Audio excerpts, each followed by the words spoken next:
The flickering torchlight danced across the pale, flawless facets of the Florentine diamond, casting an otherworldly glow in the dim chamber. It shouldn't have been here, not after centuries of chaos, theft, and death, as though each misfortune only deepened its allure. The gem seemed alive, watching, waiting. Legends whispered that anyone who dared covet its brilliance would be cursed, lost to history's shadows, just as so many before. Now, as the hidden door creaked open, a presence lingered in the shadows, as if warning that this treasure was never meant to be found. They said it had vanished long ago, lost to time, yet here it lay, a forgotten jewel tied to mysteries and untold darkness that spanned empires. But what was the true cost of its beauty? And would this long-lost gem finally reveal its secrets, or devour yet another soul who dared to look upon it? This is the forgotten story of the mystery of the Florentine Diamond. In the early 1500s, a magnificent gem was unearthed, a diamond whose sheer size and clarity captivated all who beheld it. Known as the Florentine Diamond, this stone was extraordinary in every sense, weighing 137.27 carats and glowing with a rare pale yellow hue. Its journey, however, would prove to be anything but ordinary. Though it passed through the hands of the wealthiest and most powerful nobles, its presence seemed to spell disaster for anyone who claimed it.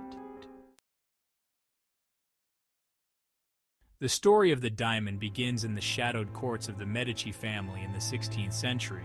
The Medici, known for their wealth and ruthlessness, were drawn to power as much as they were to beauty, and when Cosimo I de' Medici first gazed upon the uncut Florentine diamond, he saw more than a stone. He saw a symbol, a tool to secure alliances and elevate his family's influence. But he did not realize that the diamond seemed to come with a curse, a chain of misfortune destined to haunt all who came into its possession. When Cosimo died under suspicious circumstances, whispers started to swirl about the stone. Some claimed it brought misfortune, others that it whispered secrets in the dead of night to those who owned it. The diamond passed to Francesco I, Cosimo's son, who wore it as an emblem of his family's grandeur, but his rule was cut short. Francesco and his wife were found dead one evening, supposedly from malaria, though court gossip suggested a much darker tale.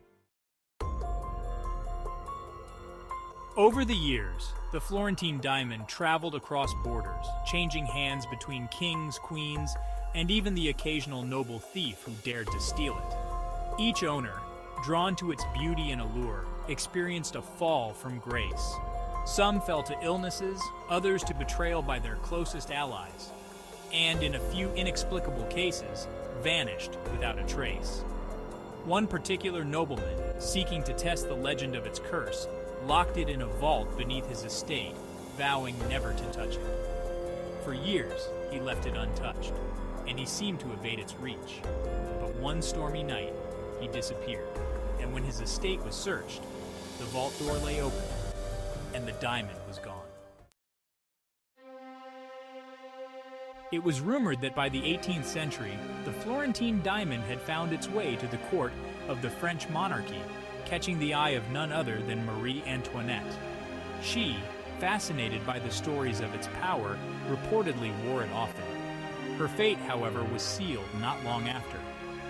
During the French Revolution, as the palace was seized, the diamond went missing, lost in the chaos, and it was rumored that its brilliance was last seen glinting from beneath the cloak of a fleeing noble. Centuries passed, and the Florentine diamond became a legend, a haunting tale of vanity, power, and mysterious misfortune. Modern historians have tried to trace its whereabouts, believing it might have survived the turmoil of the French Revolution, potentially smuggled into the possession of an Austrian noble family. But no proof has ever emerged. The diamond seemed to vanish, as if devoured by history itself, and so it remains a mystery, a lost relic. Some say it hides in plain sight, concealed in a private collection where no one speaks of its past. Others claim it lies buried, waiting for the next soul brave or foolish enough to seek it out. But one thing is certain.